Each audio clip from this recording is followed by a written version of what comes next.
It wound up costing about $11 million, but school officials in Allen County say it's money well worth the investment. When did the idea first come about of maybe even building a new career technical center? We started discussion about 2011 during that school year about whether or not to remodel, renovate the current technical center as it was, or whether to build a new one. And as we kept researching this idea and looking at it, we decided that building a new building was better for several reasons. The first thing we looked at was safety, the safety of the students. Where we were, with renovating, the kids were having to come outside and change classes. They were over there 4 or 5 times a day. If they got called back to the high school for something, there were students coming and going all the time. And with today's times, safety is a big concern. And so we wanted to be sure that we were as safe as we could be. So that's really the first time that the conversation got started.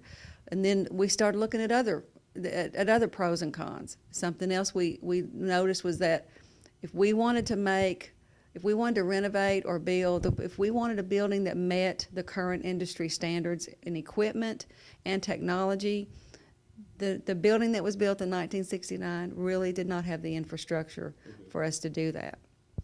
So, if we're going to do this, it's going to have to last our community a while. We wanted it to be something that they would be proud of, that would be useful, and that would be able to be here for a while. And so we started looking more and more at building a new building. Took about a couple of years to build, give or take? It actually took about 18 months. But from really the time, and that's an ish, that's not exact, it's benefiting them now. The teachers really have new technology from the day they walked in the building. They have the Cuomo interactive boards that are state-of-the-art, cutting-edge technology for teachers to be using in their classroom. It replaces what we used to think of as a smart board, and some schools still have a smart board and they still work fine, but we were able once again to go ahead and bump that technology up another level, because this wasn't available even a year or so ago or 2 years ago. So the technology is much more current, and the equipment is it's the automotive shop. When you go in there and you see the equipment that they can use now to get in a car, get into that computer and analyze what's wrong with it and then work on it, they couldn't do that in the other building.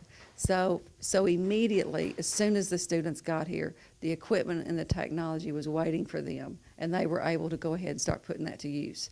That equipment is new. It's very current. Some of it is stretching even beyond current. It's a little bit futuristic. So I think that it will be able to be used for quite some time. We have a 3D printer in our drafting room that our community is going to be sending projects to her for her students to do. So it also made us able to communicate more and interact with our community more and get them involved in our school and in what we're doing. So that partnership is always a positive thing for our students. What has been the reaction of the teachers who teach in this building? What have they said to you about this building and how it's making their jobs probably a little bit easier, I would think? They love having the space, the extra space. They can now have students doing multiple things in their classrooms. They may have some on computers. They may have some at desk doing other things. They love the technology. One commented to me as soon as we moved in that she felt like she'd come out of the dark ages and into, from the Flintstones to the Jetsons. She said it's just amazing the technology we have.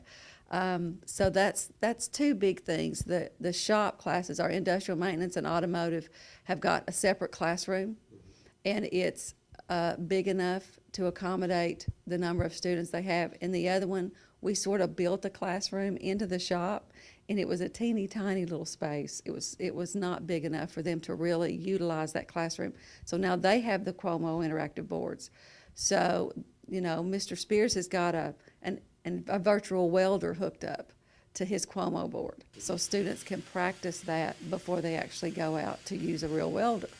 And some students need that.